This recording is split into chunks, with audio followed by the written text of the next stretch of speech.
और आप सभी लोगों को आइए पितृशाप पाठ 6 की बात कर रहे हैं। हम आपको बता दें कि सर्प शाप के जितने भी आपके चैप्टर आ रहे हैं तो उसमें सुतच्छया ही ऐसा शब्द है कि संतान की हानि बता रहा है। अब हमारे जितने भी विद्वान लोग हैं तो उनके पास जब प्रश्न आएगा तो उत्तर देंगे, तो उत्तर उनको अच्छे ढंग से देना चाहिए कि सूर्य के साथ अगर राहु को देख रहे हैं, सबसे पहले तो जातक जो होता है तो एक प्रश्न नहीं करना चाहता, वो अनेक प्रश्न करेगा जिसमें वो भ्रमित हो जाएंगे कि हम इनको कौन सा प्रश्न का उत्तर बताएं या न बताएं। तो इसमें देखिए सूर्य को अगर देख रहे हैं राहु के साथ तो पितृ साफ बता देंगे कि आपको पितृ दोष लगा हुआ है या तो ग्रहण दोष लगा हुआ है। चंद्रमा के साथ अगर राहु को देख रहे हैं तो मातृ दोष बता देंगे या तो चंद्र ग्रहण बता देंगे।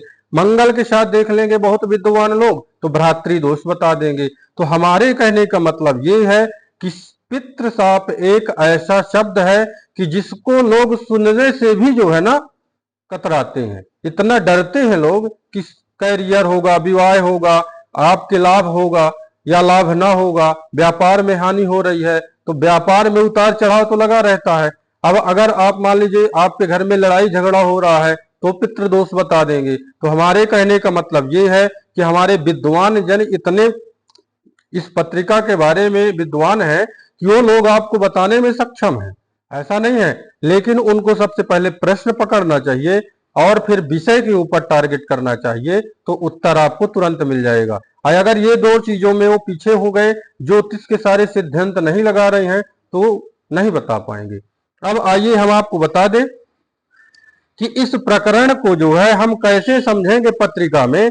तो आपको कम से कम नहीं तो 3-4 पाठ आ चुके हैं, इसमें बता रहा है। अब ये होरा पराशर का हमारे श्लोक है तो इसमें लिखा हुआ है पुत्र स्था भानु मंदरा। अब मंदरा किसको कहते हैं तो इस मंदरा कहते हैं शनि को और भानु सूर्य को। तो ये कह रहा है कि पुत्र स्थान यानी पंचम भाव में हमारे जहां से संतान की बात होगी तो वहां पर सूर्य हो, शनि हो और स्वभानु यानी कि राहु हो। शशि जो अंगिरा, शशि के पुत्र बुद्ध को कह रहा है कि बुद्ध पंचम में हो और अंगिरा यानी कि गुरु हो। 5 ग्रह आपके पंचम भाव में बैठे हो। निर्वली निर्बलो पुत्र लग्नेशो, लग्नेश आपका जैसे मान लीजिए कि मेष राशि होगी तो मंगल लग्नेश हो जाएगा, वृष राशि होगी तो शुक्र लग्नेश हो जाएगा। तो जो लग्नेश हो तो खटबल में जाके चेक करिए कि लग्नेश आपका मजबूत है या नहीं। तो लग्नेश अगर कमजोर है, पंचमेश अगर कमजोर है और ये 5 ग्रह बैठे हुए हैं तब जातक को कहते हैं सर्प साप सुतच्छया। इस तरह में सर्प साप आपको लगेगा, सर्प साप सुतच्छया।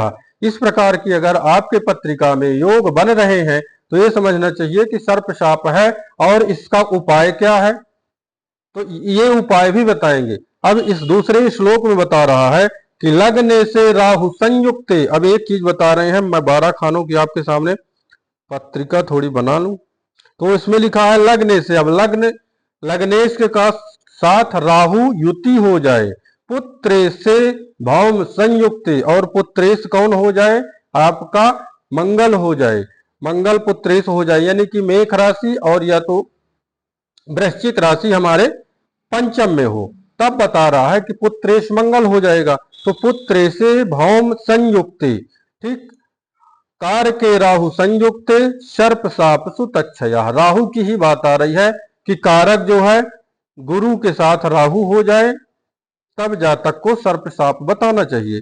अब इसमें जो उपाय पराशर जी महाराज मैत्रेय जी से संवाद में बताए हैं तो अपना नाम नहीं लिए, वो कह रहे हैं कि शिव यानी ज्ञान के संचाल का कारक, यानी ज्ञान का जो भी हमारे पास संचालन होता है वो शिव जी से होता है।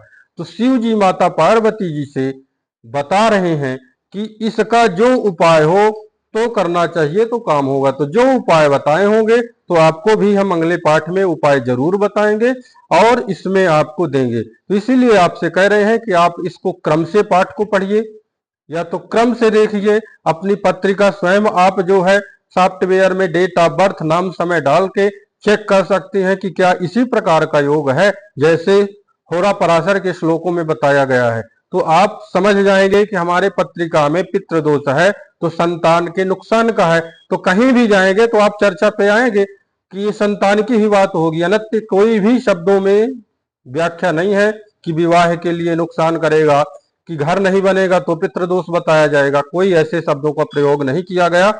जितने भी हमारे 8 प्रकार के दोष बताए गए हैं, तो सर्प साप ये लास्ट पार्ट है, इसके बाद आएगा पितृ साप की बात आएगी, तो उसमें भी बताया जाएगा। तो केवल सुतच्छ ही, यानी यही शब्द आपके सामने आएगा जाएगा, तो आपको स्वयं पता चल जाएगा कि केवल संतान के नुकसान के अलावा कोई किसी चीज का नुकसान नहीं हो रहा है। नमस्कार।